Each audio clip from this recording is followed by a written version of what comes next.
What's good, YouTube? Welcome back to the channel. Welcome back to another reaction video. We got the top 5 NFC contenders heading into 2025.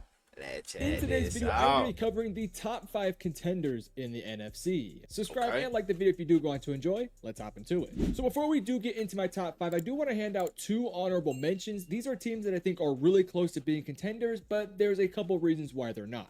The first team is the Green Bay Packers. While I love their roster, I just think their quarterback is a little bit too inconsistent, and I just straight up do not trust that secondary one bit. And the second team is the Minnesota Vikings. Your best corner is Nate Hobbs. Like, Nate Hobbs a dog, but having him at CB1, it ain't looking too bright for you. I'm gonna love keep their it roster. I also love their head coach, but it's so hard for me to believe that this is a and y'all got team inconsistent when they pass rush basically too, have a so. rookie quarterback starting. Even if JJ's a really awesome rookie quarterback, I still don't think they're true contenders. Okay. But we are going to begin with at number 5. I have the Tampa Bay Buccaneers. So in the last season for the Tampa Bay Buccaneers, they were truly one of the best react to a offenses lot of out Tampa Bay there. games They were this year, bro. consistently ranked within the top 5 in most categories offensively. Once they got Bucky Irving going, that offense was super dynamic, especially within the ground game and of course in the passing game. If Baker Mayfield can just kind of stop some of the turnover problems that he had some issues with last year, then I do think this offense could be just as good, if not better, than last year. My one drawback about this Buccaneers team is that they did just lose Liam Cohen to the Jacksonville Jaguars, which could end up being a pretty massive one thing loss about the Bucks, or to go back,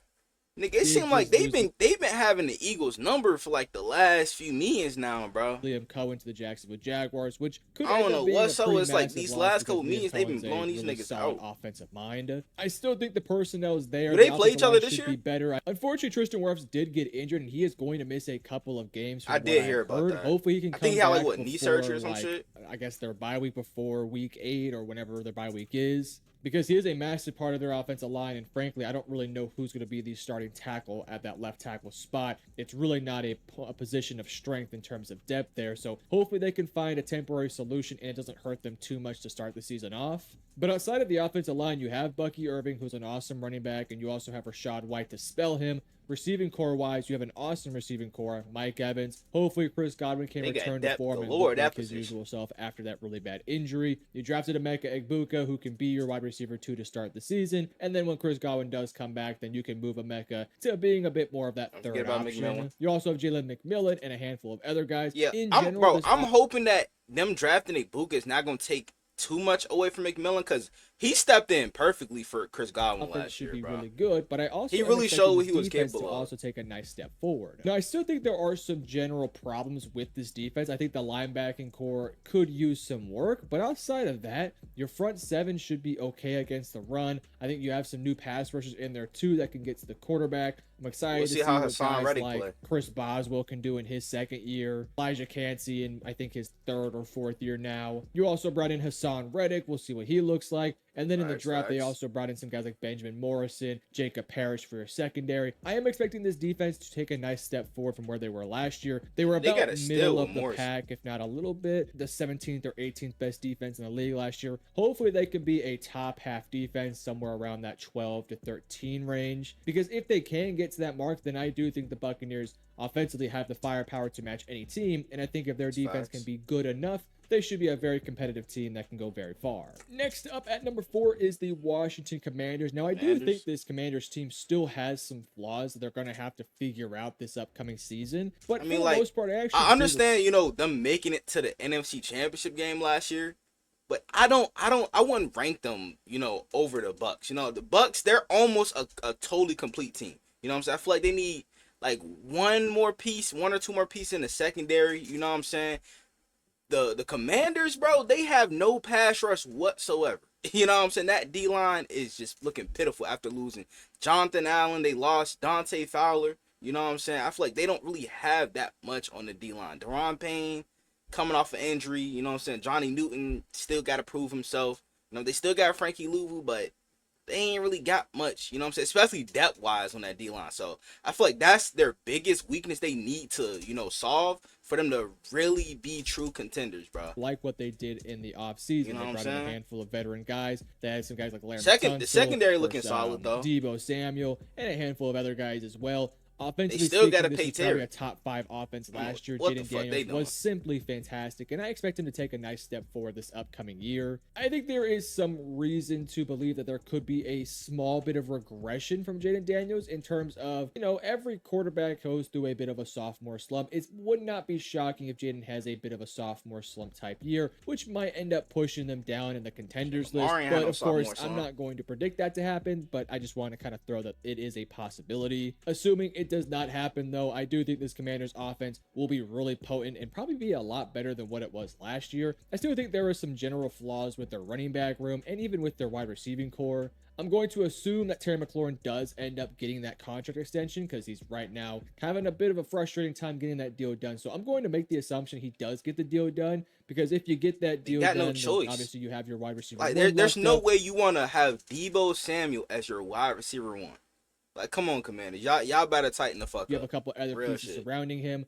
Again, I still have some fundamental issues with this team that holds me back from calling them like title favorites or anything. But Jaden Daniels just covers up so many of their issues that I think this offense will be really good. But defensively speaking, I still, again, as I mentioned earlier, I have some general issues with this unit. This was not a great defense last year. I know they made it very far in the playoffs, but I think a lot of that was just because of how damn good Jaden Daniels was. I think he covered up for a lot of the issues of this defense. And frankly, I don't think they did enough on the defensive side of things to make me feel extremely confident that this unit is going to be drastically better. I do think it could be better, but I don't think it's going to be drastically better. They lose Dante Fowler to the Cowboys. You're going to be relying on Deatrich Wise, Dorrance Armstrong, and Frankie Louvu probably on some blitzes to get to the quarterback consistently. Johnny Newton could have a bigger role this upcoming season. I still do like their interior defensive lineman. They also brought in Javon Kinlaw. I think he could potentially be a nice little spot there for him as well. Special, I think your secondary is okay. If we assume Marshawn Lattimore returns to his usual form that he was with the Saints, with the addition of Trey Amos and Jonathan Jones, I think there is some better depth here, and I actually could see the secondary being slightly improved. So I guess if you do believe that you can get to the quarterback through various packages and through various ways, then maybe this defense could take a small step forward. Still, I don't think it's a top 15 unit in the NFL. It does hold me back from calling them like a true Super Bowl contender, but I do think they'll have a good chance of making the playoffs and potentially winning a handful of playoff games, just simply off the back of how special Jaden Daniels is. Moving over to number 3, I have the Detroit Lions. Now, the Detroit Lions last year were incredibly dominant on the offensive end. They were number 1 in multiple categories on the offensive end. And if they weren't number 1, they were somewhere in the top 5. Probably the best rushing team, one of the best passing teams, a very potent offense. And defensively speaking, when they were healthy, they were actually a really good unit. Now, the only reason why they're at my number 3 spot and not higher is because this offseason has kind of been a little bit rough for them. Not saying it was a horrendous offseason by no means, but they lost a lot of key pieces that really do make me somewhat worried about this unit.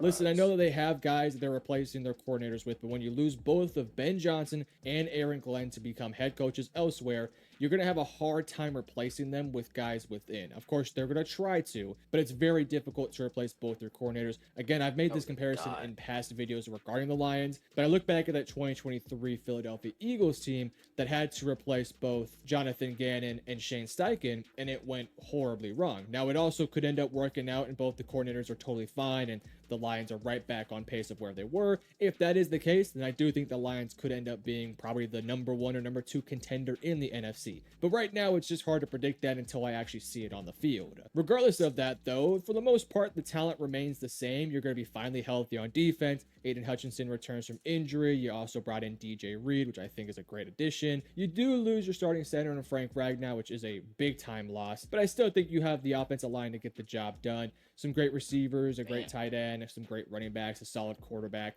I really do think this team will be totally fine personnel-wise. Again, this ranking at number 3 might seem a little bit disrespectful, but just again, it is primarily just simply off the back that I have not seen what these coordinators can do quite yet. Again, if those coordinators are geniuses and Ben Johnson and Aaron Glenn 2.0, then the Lions will be right back to where they were, and hopefully they can just stay healthy. In terms of the only personnel issues I do have with this team, I do think they are going to have a hard time consistently getting after the quarterback. I just look at this defensive line, and outside of what you have in Aiden Hutchinson, you really don't have any other consistent pass rushers opposite of him. And not to mention with Aiden Hutchinson himself, the dude is coming off, I think, a broken leg. So it's pretty Yeah. fair to assume he's probably not That's what going I've to been be a saying, 15 bro. Like, sack a season. nigga, go out and get either Von Miller or Zadarius Smith. Even though, like, they're not in their prime anymore, they're still better than what you have right now. You know what I'm saying? They drafted Tyler Williams, who has pass rush upside, but he's not an edge rusher. You know what I'm saying?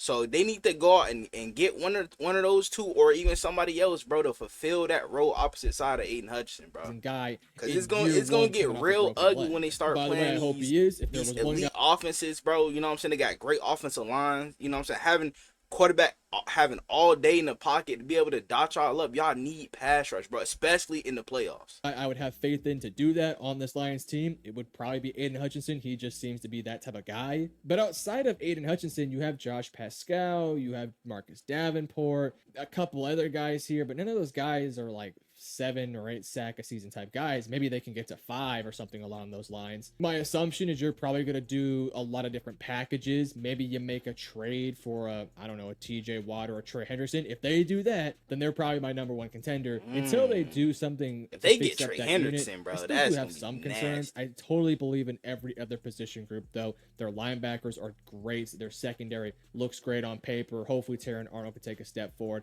And offensively, they should be totally fine. So again, just comes down to me. I don't love their edge rushing room opposite of Aiden Hutchinson. And I also just kind of have some question marks regarding their coordinators. With it all said, though, they'll be super dominant. They'll be a super good team. And we'll just have to wait and see. Moving over to my number 2, I have the Los Angeles Rams. Now, the LA Rams, to me, are one of my favorites to win it all this upcoming season. Now, you could call this maybe a little bit of some bias on my end because I am a big-time believer in this Rams team. But for the most part, I like to think my bias is pretty justified here. This Rams team is simply special from top to bottom. If they can stay this healthy, bro, they gonna really be nasty. do too much. But the big addition in Devontae Adams, I think, completely opens up this offense. When you look at the offensive end, and by the way, I'm going to assume everyone stays healthy. If injuries do happen, then it's hard to predict that. I'm just going to assume everyone stays healthy, which I know is a hard ask for guys like Puka and Matthew who've missed a couple weeks the past couple years, but I'm going to assume they can find a way to stay healthy. If they are healthy, you have a solid offensive line. You have a great quarterback in Matthew Stafford, who I think is easily a top 10 guy.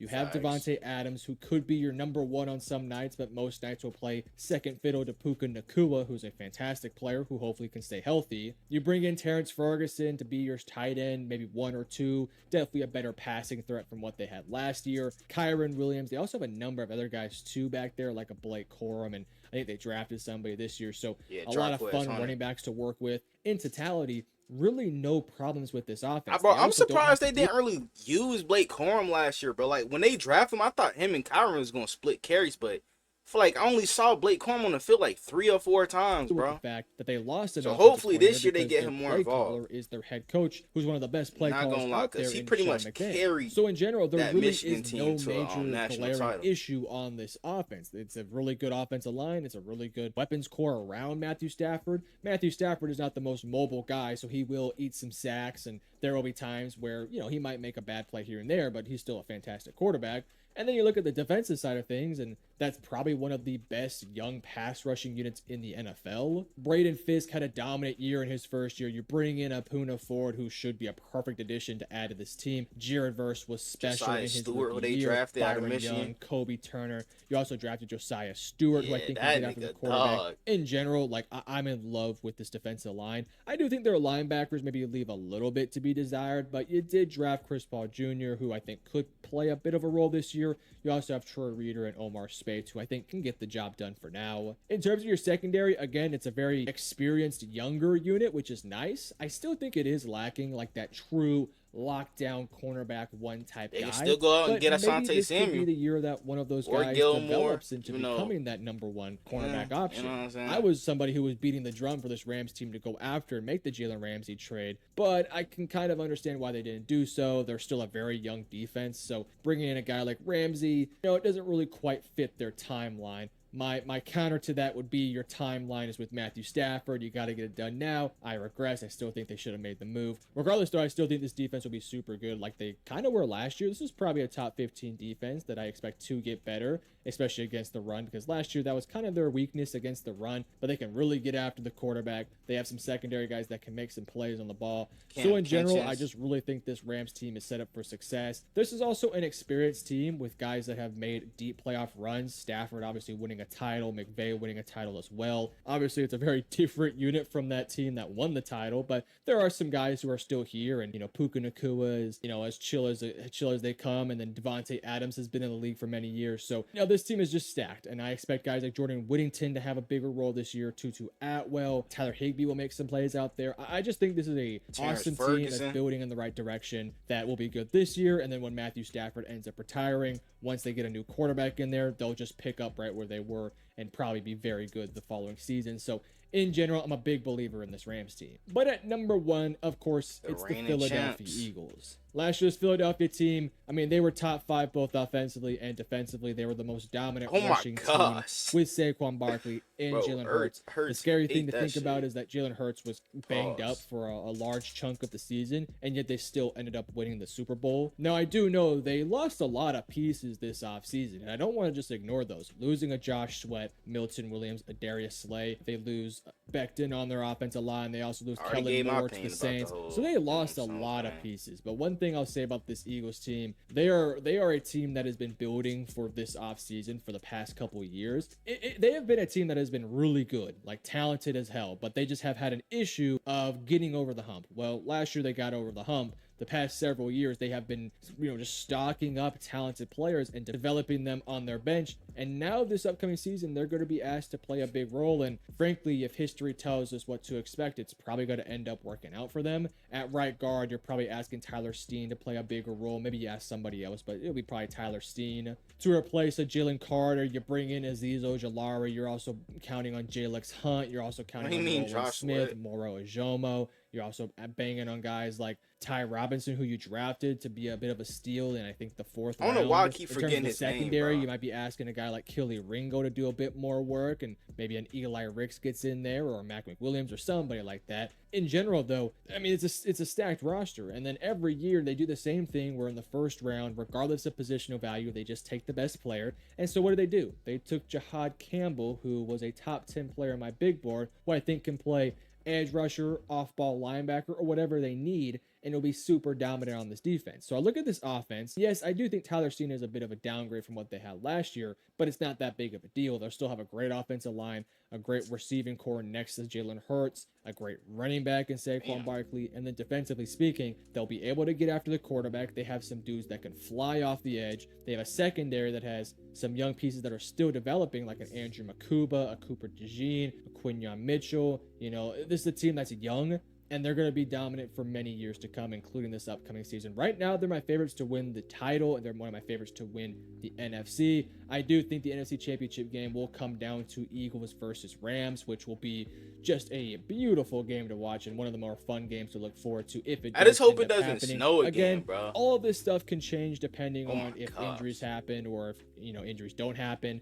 It'll be very interesting. I did want to throw out a handful of other teams that I think could enter contenders, conversation if things really go their way. San Francisco 49ers would have to get healthy with McCaffrey and Brandon Ayuk and so on and so forth. Dallas Cowboys would have to be able to put it together this season because they're a pretty talented team. Arizona has the talent on the paper, but are they ready to take that big jump? Arizona, I'm going to keep it a buck, bro. I feel like Arizona going to finish last in that division, bro. You know what I'm saying? Or at least third. I don't think they making the playoffs. You know what I'm saying? In my opinion. It all depends on how good Kyler Murray plays. And I really don't have any faith in Kyler Murray whatsoever. We'll just kind of throw in the Atlanta Falcons, too. I do think the Falcons are pretty talented. And if Michael Penix can just have a great sophomore season, then they might be able to enter those conversations. But regardless, this is my list, including the honorable mentions. Let me know in the comment section below if you agree or disagree with these contenders. And who do you think is winning the NFC? Pretty good list. Peace. I ain't gonna lie. You know what I'm saying? But, hey, man, I want to know what you guys think down in the comments below. Y'all let me know what other NFL videos I'm to react to. Without further ado, now. I'ma make them feel me, make them people when they try me. And if you don't know me, promise you that you know me. I hate to say it, but I really think I'm broken. But I know I'm chosen, I really know I'm chosen. I know I'm chosen. I was just lost a year ago, but now I'm focused. When good at sports, this microphone can be my trophy. Not taking drugs, I found a better way of coping.